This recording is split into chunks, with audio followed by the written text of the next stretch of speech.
ഇല്ല. മുഹയ്യദ്ദീൻ ഷെയ്ഖ് എന്ന് പറഞ്ഞ ഒരാൾ എന്നെ ജീവിച്ചിട്ടില്ല എന്നൊരാൾ പറഞ്ഞു എന്ന് കൂട്ടിക്കൊള്ളി, കാഫിറാവൂല. ഷെയ്ഖ് റിഫായി എന്ന് പറഞ്ഞ ഒരാൾ എന്നെ ഇവിടെ ജീവിച്ചിട്ടില്ല എന്ന് കൂട്ടിയാലോ കാഫിറാവൂല. അപ്പൊ ഷെയ്ഖ് മുഹയ്യദ്ദീൻ തങ്ങളുടെ കഥകൾ മുഴുവൻ ഒരാൾ നിഷേധിച്ചാലോ കാഫിറാവൂല. കാസർഗോഡ് എന്ന നാടിനെ തന്നെ ഒരാൾ നിഷേധിച്ചാല് കാഫിറാവൂല. മക്ക എന്ന് പറഞ്ഞൊരു നാടിനെ തന്നെ ഒരാൾ നിഷേധിച്ചാല് കാഫിറാവൂല അതിന്റെ പേരില്. അപ്പൊ കാഫിറാകാത്ത ഒരുപാട് കാര്യങ്ങളുണ്ട്, സത്യങ്ങൾ. അതിൽപ്പെട്ട ഒന്നാണ് ഔലിയാക്കളുടെ പ്രസ്താവങ്ങളും ഔലിയാക്കളുടെ മൊഴികളും ഔലിയാക്കളുടെ പദവികളും ഔലിയാക്കളുടെ ഇൽഹാമുകളും. അപ്പോ ശൈഖ് തങ്ങൾ അവർകൾ വിവരിച്ച തന്റെ ഈ അനുഭവം, ഈ അനുഭവത്തിന്റെ അടിസ്ഥാനത്തിൽ നിഷേധികൾ നിഷേധിക്കുന്നെങ്കിൽ അവരവരുടെ പാട്ടിന് വിട്ടേക്കാം, അവർ കള്ളന്മാർ എന്ന് നമുക്കവരെ വിധി എഴുതിയേക്കാം. വിശ്വാസികൾ വിശ്വസിക്കണമെങ്കിൽ എന്താണ് അതിനാവശ്യം? പ്രമാണങ്ങളുടെ വെളിച്ചത്തിൽ അത് സ്വീകാര്യമാണോ എന്ന് മാത്രം നോക്കിയാൽ മതി.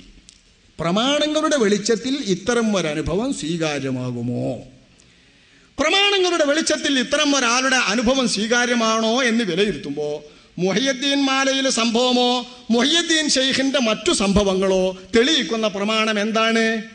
വഹാബി വിവരമില്ലാതെ ചോദിക്കും, ഖുർആനിൽ ആയത്തുണ്ടോ? ഒന്നാമത്തെ ചോദ്യം. ഹദീസ് ഉണ്ടോ, ഹദീസ് ഉണ്ടോ, ആയത്തുണ്ടോ എന്ന് ചോദിക്കുന്നത് മുഹയ്യദ്ദീൻ ഷെയ്ഖ് ജീവിച്ചിരുന്നു എന്നതിനുള്ള തെളിവാകൂല. അങ്ങനെ ഒരു തെളിവ് ഖുർആനും ഹദീസൊന്നും കിട്ടൂല. ഒന്നാമത് മനസ്സിലാക്കണത്, മുഹയ്യദ്ദീൻ ഷെയ്ഖ് എന്ന ഒരാൾ ജീവിച്ചിരുന്നു എന്ന് തന്നെ ഖുർആനിന് മനസ്സിലാവൂല. അങ്ങനെ ഒരു ഹദീസും ഇല്ല. ഇപ്പൊ മുഹയ്യദ്ദീൻ ഷെയ്ഖിന്റെ സംഭവങ്ങളും ഖുർആനിലില്ല, മുഹയ്യദ്ദീൻ ഷെയ്ഖിന്റെ വിവരങ്ങളും ഹദീസിലില്ല. ഹദീസും ഖുർആനും സമ്പൂർണമായി അവതരിപ്പിക്കപ്പെട്ട ശേഷം, അതായത് ഖാത്തിമുൻ നബിയ്യീൻ റസൂലുള്ളാഹി സ്വല്ലല്ലാഹു അലൈഹി വസല്ലമ തങ്ങളുടെ വഹ്യ് സമ്പൂർണമായ ശേഷം 400 ചില്ലാനം കൊല്ലം കഴിഞ്ഞ ശേഷം ലോകത്ത് ജനിക്കുന്ന ഒരു മഹാനായ പ്രതിഭാശാലിയാകുന്നു മഹാനായ മുഹയ്യിദ്ദീൻ ഷെയ്ഖ് തങ്ങൾ അവർകൾ. അദ്ദേഹത്തിന്റെ ആത്മീയ ജീവിതകാലത്തോ കുട്ടിക്കാലത്തോ മുതിർന്ന ശേഷമോ വിലായത്തിന്റെ ശേഷമോ വിലായത്തിന്റെ സ്ഥാനം ദുന്യാവിൽ വെച്ച് ലഭിക്കുന്നതിന് മുൻപോ പഠനകാലത്തോ സിയാഹത്തിന്റെ കാലത്തോ മറ്റേത് കാലത്ത് നടന്ന സംഭവവും ഖുർആനിൽ വിവരിക്കപ്പെട്ടിട്ടില്ല. അദ്ദേഹം വിവരിച്ച സംഭവങ്ങൾ അദ്ദേഹത്തിന്റെ അനുഭവമോ ദൃക്സാക്ഷികളുടെ വിവരണമോ ആണ്. അതാണ് ഇക്കാര്യത്തിലെ പ്രമാണം. ദൃക്സാക്ഷികളുടെ വിവരണം അല്ലെങ്കിൽ അദ്ദേഹത്തിന്റെ അനുഭവം വിവരിച്ചത് പരമ്പരാഗതമായി ഉദ്ധരിക്കുക, ഇതാണ് പ്രമാണം. ഈ പ്രമാണപ്രകാരം ഇവിടെ പ്രമാണത്തെ ചോദിക്കുന്ന ആൾ ചോദ്യം ചെയ്യേണ്ടത് മുഹയ്യിദ്ദീൻ ഷെയ്ഖ് തങ്ങൾ അവർകൾ പറഞ്ഞതുവരെയുള്ള സനദ് ഇതിനുണ്ടോ എന്നാണ്. ബഹ്ജത്തുൽ അസ്റാറിന്റെ പഴയ കാലത്തെ ശരിയായ പ്രതി എടുത്താൽ അത് കണ്ടേടം മുതൽ ചോദിച്ചേടം മുതൽക്കുള്ള അതിന്റെ കൃത്യമായ അതിന്റെ ശരിയായ വിവരണം ബഹ്ജയിലുണ്ട്. അപ്പൊ അനുഭവസ്ഥന്മാർ ശൈഖു തങ്ങളിൽ നിന്ന് കേട്ടിട്ടുള്ള ശരിയായ വിവരം വെച്ച് തന്നെ മുഹയ്യിദ്ദീൻ എന്ന പേര് അള്ളാന്റെ അറിവാലെ ദീന് വിളിച്ചതാണ് എന്ന് പറഞ്ഞാൽ ദീൻ അങ്ങനെ വിളിച്ചു എന്ന അനുഭവം ശൈഖ് തങ്ങൾ അവർകൾ പറഞ്ഞത് അഭ്യസ്തവിദ്യരായ ശ്രോതാക്കളായ പറ്റുന്നവരായ ആളുകൾ അറിഞ്ഞുദ്ധരിച്ചു വരുന്നതാണ് അതിൻ്റെ പ്രമാണത്തിന്റെ രീതി. ഈ രീതിയിലൂടെ ഈ പ്രമാണം സ്ഥിരപ്പെട്ടിട്ടുണ്ട്, ഈ സത്യം സ്ഥിരപ്പെട്ടിട്ടുണ്ട്. ഈ സത്യത്തെ നിരാകരിക്കാൻ വഴിയില്ല. ഇനി നോക്കേണ്ടത് എന്തുള്ളൂ, നമുക്ക് നോക്കാൻ കഴിയാ ഖുർആനും ഹദീസും ഇങ്ങനെയുള്ള ഒരു കാഴ്ചയും ഇങ്ങനെയുള്ള ഒരു വിളിക്കലും അംഗീകരിക്കുമോ എന്നല്ലേ നോക്കേണ്ടുള്ളൂ. ഖുർആനും ഹദീസും ഇങ്ങനെ ഒരു വിളി അംഗീകരിക്കുമോ, ദീനിന് ഇങ്ങനെ വന്നിട്ട് വിളിക്കാൻ കഴിയുമോ എന്നേ നോക്കേണ്ടതുള്ളൂ. അത് നോക്കിയാൽ ഇത് സത്യമായി ബോധ്യപ്പെടും ചെയ്യും. അപ്പൊ ഒന്നാമത്തെ വിമർശന കാവ്യത്തിലെ ഒന്നാം വരിയാണ്, വിമർശിക്കപ്പെടുന്ന ഒന്നാം വരിയാണ് ഞാൻ പറഞ്ഞത്. മുഹയ്യിദ്ദീൻ മാലിന്റെ തുടക്കത്തില് മൂലം മുടയവൻ ഏകൻ അരുളാലെ മുഹയ്യിദ്ദീൻ എന്ന പേർ ദീൻ താൻ വിളിച്ചോവർ. ദീനു തന്നെ മുഹയ്യിദ്ദീൻ എന്ന പേര് തന്നെ വിളിച്ചുവന്ന് അസുഖമായി കിടക്കുന്ന ഒരു മനുഷ്യന്റെ രീതിയിൽ ഇറങ്ങി വന്നിട്ട് ആ ദീനിനെ ഹയാത്താക്കാൻ വേണ്ടി എനിക്ക് അവസരം തന്നിട്ട് ഞാൻ അദ്ദേഹത്തെ അവസരത്തിനൊത്തുകൊണ്ട് സന്ദർഭത്തിനൊത്തുകൊണ്ട് പലരും പിന്തിരിഞ്ഞു പോയപ്പോ വിളി കേൾക്കാതെ പോയപ്പോ ഞാൻ ചെന്ന് എഴുന്നേൽപ്പിച്ചിട്ട് സുന്ദരമായി ഇരുത്തിയപ്പോൾ അള്ളാഹുവിന്റെ ഏകൽ അരുളാലെ എനിക്ക് കിട്ടിയ ഒരു സ്ഥാനപ്പേരാണ് മുഹയ്യിദ്ദീൻ. അത് സത്യമാണെന്നറിയാൻ എനിക്ക് തന്നെ അള്ള ദൃഷ്ടാന്തം തന്നു. മൂപ്പർക്ക് എന്നെ തുടക്കത്തിൽ ദൃഷ്ടാന്തം കിട്ടൂല, ചെയ്ത്താനും വരാ. ആദ്യത്തിൽ ചെയ്ത്താൻ വരാലോ, ചെയ്ത്താന് മനുഷ്യരൂപം പ്രാപിക്കാം, ഖുർആനും ഹദീസും പഠിപ്പിക്കും. അത് നമ്മളോട് പറയണ്ട. എറമു വിഭാഗം മുജാഹിദീങ്ങൾ തെളിയിക്കും. 2 വിഭാഗം ഉണ്ട് ഇപ്പൊ മുജാഹിദിന്. നമുക്ക് വലിയൊരു സൗകര്യമല്ല അള്ള തന്നത്. പ്രാസ്ഥാനികാടിസ്ഥാനത്തിലും ആശയപരമായും അവർ പിരിഞ്ഞിട്ടില്ല. അഹ്ലുസുന്നത്ത് എന്ന ആശയത്തിൽ തന്നെയാണ് ഉള്ളത്. അവർ പിരിഞ്ഞത് വെറും സംഘടനാപരമായി മാത്രമാണ്. സംഘടനകൾ വിവിധ സംഘടനകളായിട്ട് സമസ്ത കേരള ജംഇയ്യത്തുലമയുടെ ഒരു പ്രമുഖ അംഗമാണ് ബഹുമാനപ്പെട്ട ഖാദിയവറുകൾ. അതിൽ നിന്ന് പിരിഞ്ഞ ഒരു സംഘടനയാണ് കേരള സംസ്ഥാന ജംഇയ്യത്തുലമ. ആ ജംഇയ്യത്തുലമയിലെ ഒരു സാധാരണ പ്രവർത്തകനാണ് ഞാൻ. അങ്ങനെ 2 സംഘടനയിലെ അംഗങ്ങളും തമ്മിലൊന്നുമില്ല. ആശയപരമായി ഞങ്ങൾ തിരിഞ്ഞിട്ടില്ല, ഞങ്ങളുടെ സംഘടനയിൽ തിരിഞ്ഞിട്ടില്ല, സംഘടനാപരമായേ തിരിഞ്ഞിട്ടുള്ളൂ. ഇനി വലിയ വിവാദം നടന്നവരും തർക്കം കൂടിയവരും EKAP 2 വിഭാഗം. അന്നും സംഘടനാപരമാണ് വിഷയം. അതിന്റെ ഒന്നാമത്തെ തെളിവാണ് ആ പേരിൽ പിരിഞ്ഞിട്ട് നടന്ന യോഗത്തിലൊക്കെ ആക്ഷേപം സംഘടനാപരമായോ വ്യക്തിപരമായോ ആയിരുന്നു. കാരണം എന്താണ്? ആശയപരമായി ഒന്നും കിട്ടിയിട്ടില്ല. ആശയപരമായി തമ്മിൽ എതിർക്കാൻ ഒന്നും കിട്ടിയിട്ടില്ല. അപ്പൊ ആശയപരമായി സുന്നികൾ ഭിന്നിച്ചില്ല, സംഘടനാപരമായാണ്. വഹാബികൾ ഭിന്നിച്ചു നോക്കുമ്പോൾ അങ്ങനെയല്ല. വഹാബികൾ ഭിന്നിച്ചു നോക്കുമ്പോൾ ഒന്നാമത് തന്നെ കണ്ടിരിക്കുന്ന ഭിന്നിപ്പ് വാസ്തവത്തിൽ സംഘടനാപരമല്ല, ആശയപര. മടവൂർ വിഭാഗവും അതുപോലെ തന്നെ മറ്റേ വിഭാഗവും തമ്മിൽ ആശയപരമായ സാരമായ ഭിന്നിപ്പുണ്ട്. അതൊരു ഭിന്നിപ്പാണ് ജിന്ന് ശൈത്വാൻ.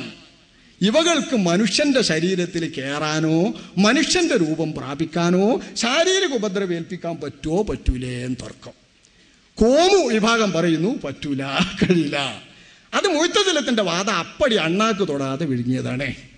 പണ്ട് എറമൂളും അങ്ങനെ തന്നെയാണ് പഠിപ്പിച്ചിരുന്നത്. കാരണം എറമൂന്റെ നേതാക്കളാണ് ഈ കോമുകളെ പഠിപ്പിച്ചു വിട്ടത്. അവർ പഠിപ്പിച്ചു കഴിഞ്ഞ ശേഷം എറമൂളൊന്ന് കണ്ണു തുറന്നിട്ട് സൗദി പോയി നോക്കി. സൗദിയിലെ പണ്ഡിതന്മാരും വിവരമുള്ളവരും നോക്കി നോക്കുമ്പോൾ ശൈത്താനും ജിന്നും മനുഷ്യന്റെ ശരീരത്തിൽ കയറുന്നതും ഇളകുന്നതും ശൈത്താന് ശരീരത്തിന്റെ മേൽ ആധിപത്യമുള്ളവരും പ്രമാണങ്ങളുടെ വെളിച്ചത്തിൽ വഹാബി പണ്ഡിതന്മാർ സൗദിയിൽ അംഗീകരിക്കുന്നുണ്ട്. അപ്പോൾ ഒരു കണ്ണു തുറന്ന് ബേജാറായി.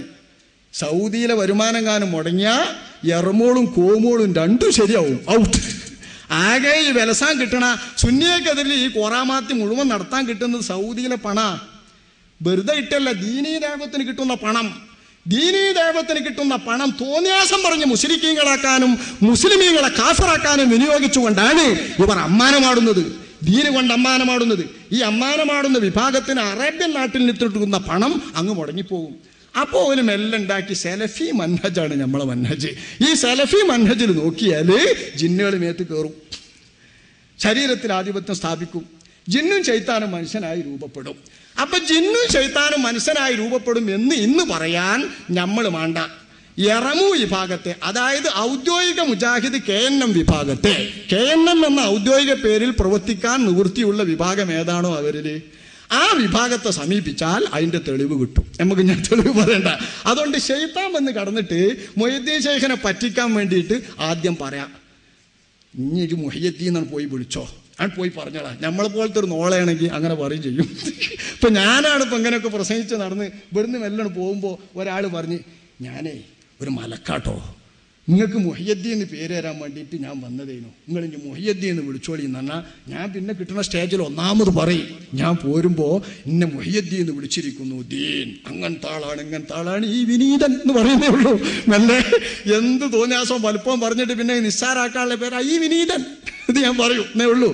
നമ്മളെ പോലത്തെ നോളയുള്ള സ്വഭാവം അത്. പക്ഷെ മുഹയ്യദ്ദീൻ ശൈഖിന് ആ നോളത്തരല്ല. അദ്ദേഹം ഇത് പറയാൻ നിന്നില്ല. അദ്ദേഹത്തിന് ഈ സംഭവം സത്യമായി അള്ളാഹു തെളിയിച്ചു കൊടുത്തു. മുഹയ്യദ്ദീൻ ശൈഖ് തങ്ങൾ ബഗ്ദാദിലെത്തി വെള്ളിയാഴ്ച ദിനത്തിൽ നടന്ന ഈ സംഭവം ശൈഖ് തങ്ങൾ പള്ളിയിലേക്കാണ് കയറുമ്പം തന്നെ ചെരുപ്പില്ലാത്ത തങ്ങളെ കാലുമ്മക്ക് ചെരുപ്പിട്ട് കൊടുത്തിട്ട് ഒരാള് യാ മുഹയ്യദ്ദീൻ എന്ന് വിളിച്ചപ്പോ നടാടെ കേൾക്കുന്ന മുഹയ്യദ്ദീൻ എന്ന പേര് തനിക്ക് ദീൻ വിളിച്ചു എന്നത് ശരിയാണെന്ന് ബോധ്യപ്പെടാൻ ഒരു പടവ്. എന്നാലും സംശയിക്ക, ആ ചെയ്ത്താൻ തന്നെ ഇങ്ങോട്ട് വേഷം മാറി വന്നതല്ലേ, ആ ചെയ്ത്താൻ തന്നെ ഇങ്ങോട്ടും വേഷം മാറി വന്നു കണ്ട് രണ്ടാമതും പറ്റിക്കാണോ എന്ന് സംശയിക്കാം. അങ്ങനൊക്കെ തന്നെ ശൈത്താൻ അവരെ ചാദിപ്പാനായി വന്നാരേ അവരെ ചാച്ചി വിട്ടോവർ എന്ന് കവിതയിലുണ്ട്. ശൈത്താൻ പറ്റിക്കാൻ വന്നിട്ട് അവരെ ചാച്ചു വിട്ടോവർ എന്ന് ഇതേ കവിതയിൽ തന്നെ ഉണ്ട്. അപ്പൊ ഈ വന്നതും ശൈത്താനാകാം. പക്ഷെ അള്ളാഹു വീണ്ടും ബോധ്യപ്പെടുത്തുന്നു, ജല്ല ജലാലുഹു, റബ്ബുൽ ഇസ്സത്തായ തമ്പുരാൻ അവന്റെ ഔലിയാക്കൾക്ക് നൽകുന്ന വിവരങ്ങളും അവന്റെ ഗൈബിന്റെ ലോകത്ത് അവർക്കുള്ള പദവികളും സ്ഥാനങ്ങളും അവർക്ക് അള്ളാഹുവിന്റെ തഖ്ദീറിലും നിശ്ചയത്തിലും ഇൽമിലുമുള്ള പദവികളും ശരിയായി ബോധ്യപ്പെടുത്താൻ അമ്പിയാക്കന്മാരുടെ ശരിയായ വഹയിനിക്ക് മുഅ്ജിസത്ത് എന്ന പ്രമാണങ്ങൾ നൽകുന്നത് പോലെ ഔലിയാക്കൾക്ക് വരുന്ന ദിവ്യമായ അറിയിപ്പുകൾക്ക്, അള്ളാഹുവിൽ നിന്ന് കിട്ടുന്ന ഇൽഹാമുകൾക്ക്, അവരുടെ മനസ്സിനെ തന്നെ അടുക്കാൻ പറ്റുന്ന സാക്ഷീകരിക്കുന്ന സത്യത്തിന്റെ തെളിവുകൾ ബഹുമാനപ്പെട്ട ഔലിയാക്കൾക്ക് അള്ളാഹു നൽകും. അവരെ അംഗീകരിക്കുന്ന വിശ്വാസികൾക്കും അള്ളാഹു കറാമത്തുകൾ എന്ന പേരിൽ നൽകും.